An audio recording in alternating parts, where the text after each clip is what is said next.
Welcome back to the first day of the fifth commandment. Today, the focus is going to be on what it is, right? What the fifth commandment tells us, what it means, and some of the special examples in which killing is acceptable. The next video for tomorrow is going to really talk about the examples of particularly strong violations of the fifth commandment when it comes to killing others.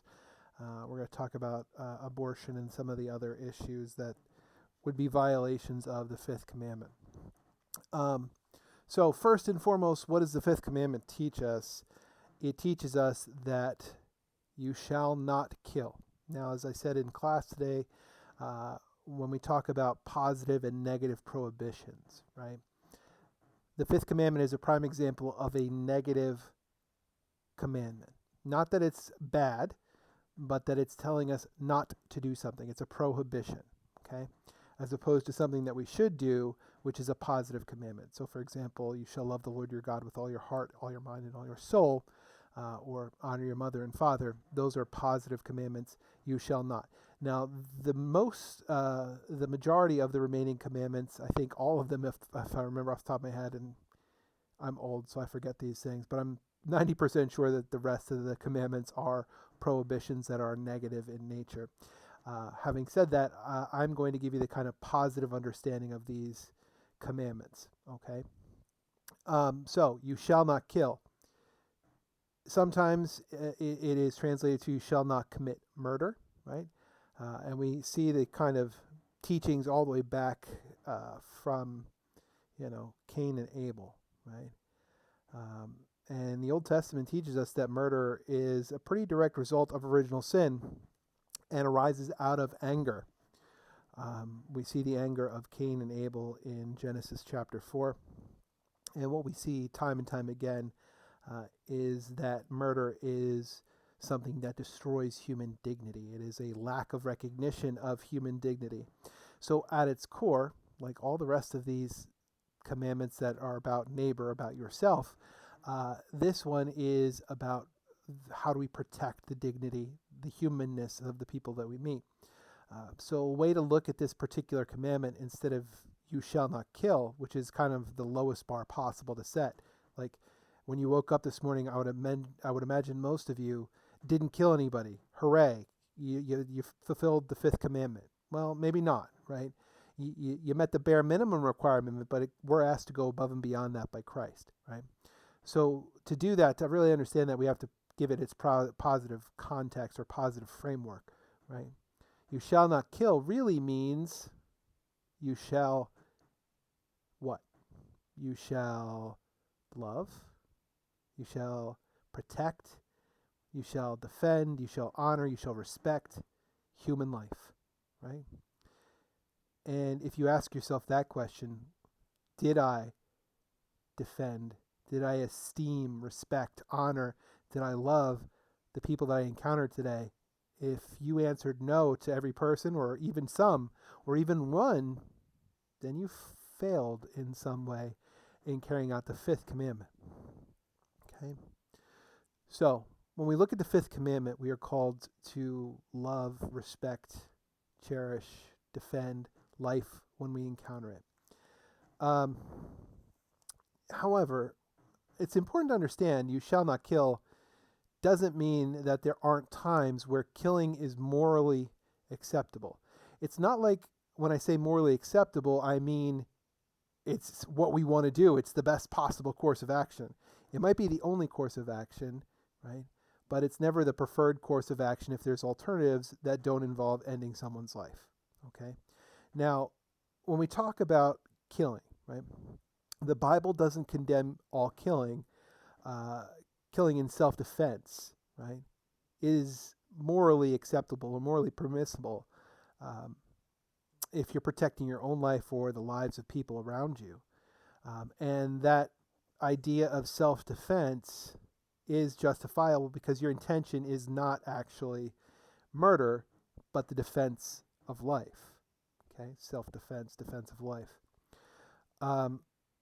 and it's defense against unjust aggression. Someone doing something, violating your rights, your personhood.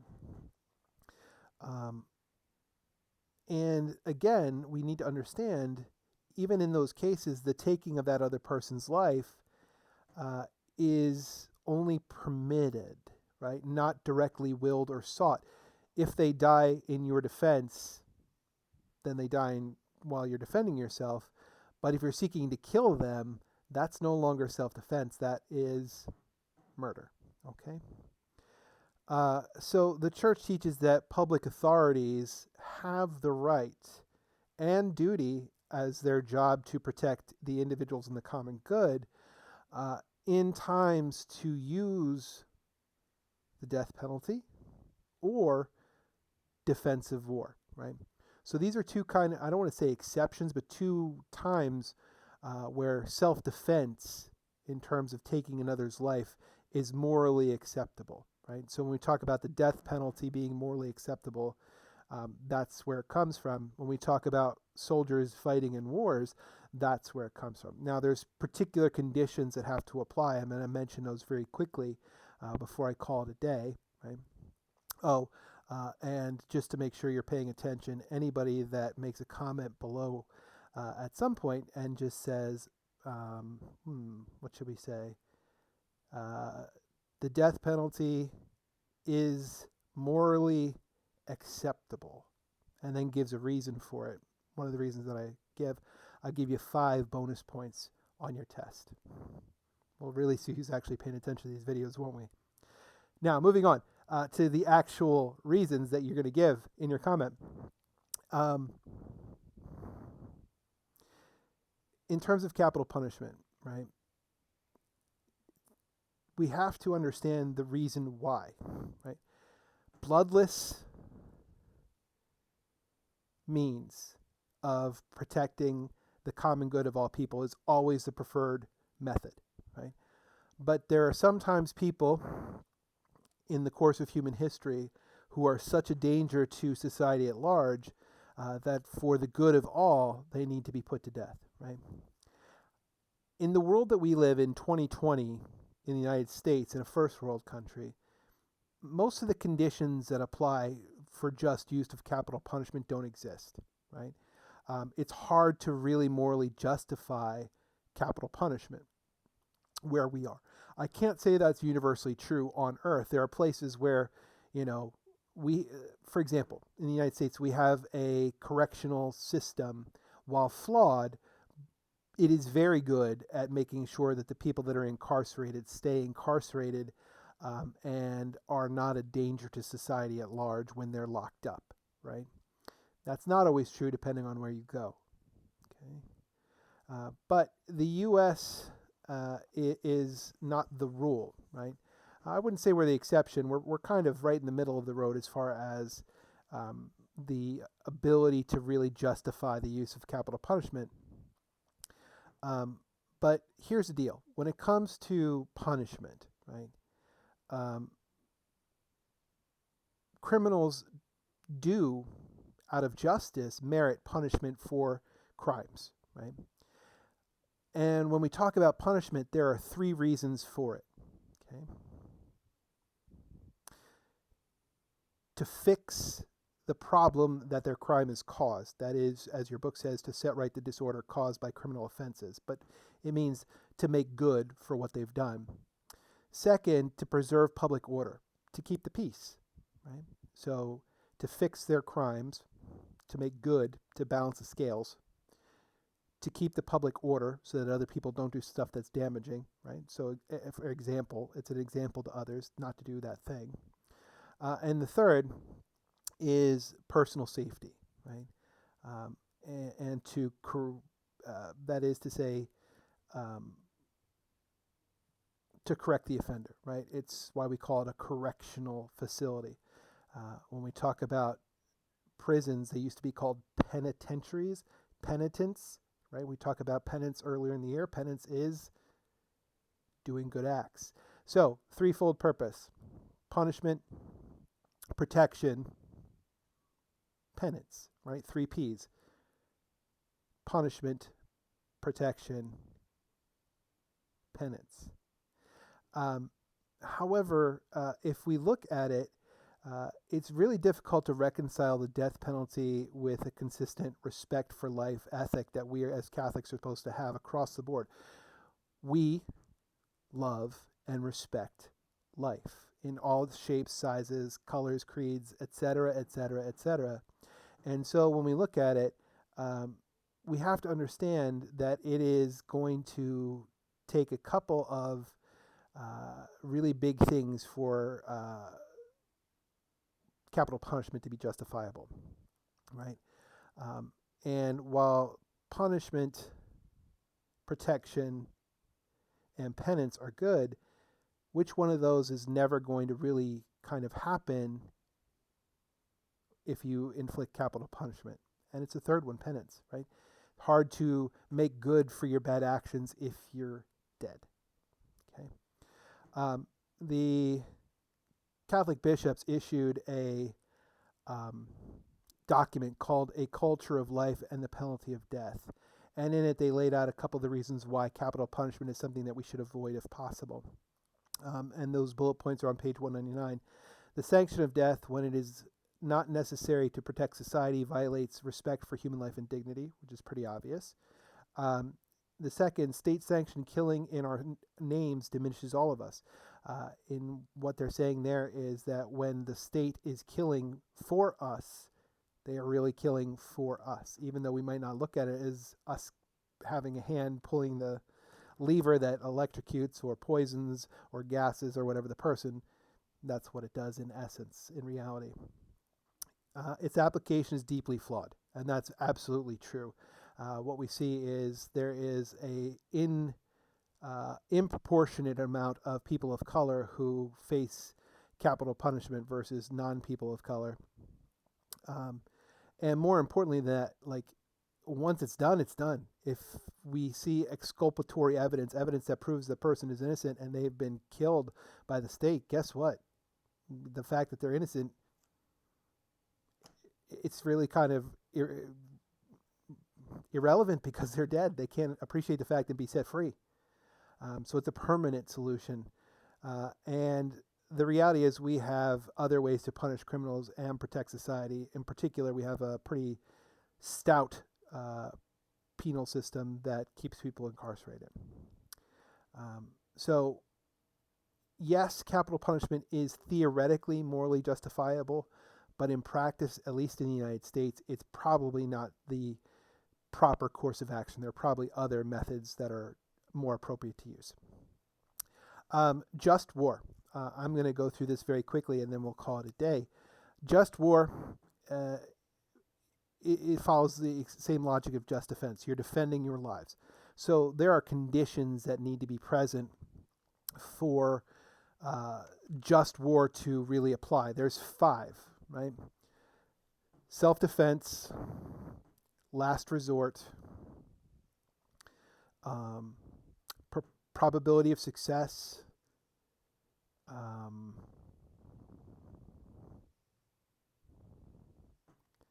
self-defense, last resort, probability of success, proportionality, and not targeting non-combatants. Okay, the list I'm giving you, the 5 things, is going to be slightly different from your textbook, so you might want to take some notes. Okay, I'm going to go through each of these again. Self-defense. Self-defense means that in combat against an unjust aggressor, in which the damage by the aggressor is lasting, grave, and certain. So what does that mean? It means that you've been attacked and they've done serious damage to your country. Okay, so for example, Germany attacked Britain in World War II with bombs and missiles. Britain was justified in defending themselves and resisting German aggression. The United States in World War II was attacked by Japan in the bombing of Pearl Harbor. The United States was justified in defending their sovereignty, their country, from this unjust aggressor. So, self-defense. Second, last resort. All normal means of negotiation, diplomacy, persuasion, trade restrictions, every possible means of peaceful outcome have failed to work, right? They've been exhausted. So last resort means you go to war because you've tried everything else that's peaceful and none of it has worked. In World War II, Britain negotiated with Nazi Germany. Nazi Germany broke the treaties that they made with them, so last resort. The third is probability of success. That is, it is morally unjustifiable to go to war if there is no chance of winning. There has to be a reasonable chance of victory. In World War II, Great Britain was certainly the underdog, right, compared to Germany and their industrial strength. But Great Britain did have its own manpower, its own industrial capacity, but most importantly, aid from a very strong ally, chiefly the United States of America, that could help them fight against the Germans. So first, again, self-defense. Second, last resort. Third, probability of success. Fourth, proportionality. Proportionality just means that you're not going to go beyond the scope of destruction that the unjust aggressors use. So, for example, you have to use a response that's proportionate to the attack against you. Use of arms must not produce evils and disorders graver than the evils to be eliminated. So, Germany used bombs, missiles, airplanes, etc. It would not be appropriate for Great Britain to go above and beyond that. So, essentially, they use conventional weaponry to defend themselves, right? Great Britain. And they didn't use weapon, like, I guess a better example would be like, I attacked you with a rock. I threw a rock at you, a pebble. I threw a pebble at you, and you took out a bazooka and used a bazooka on me, right? Not a proportional situation. So that's what we're talking about. So it needs to be proportion in terms of the arms and the amount of weaponry that's used for it to be justified.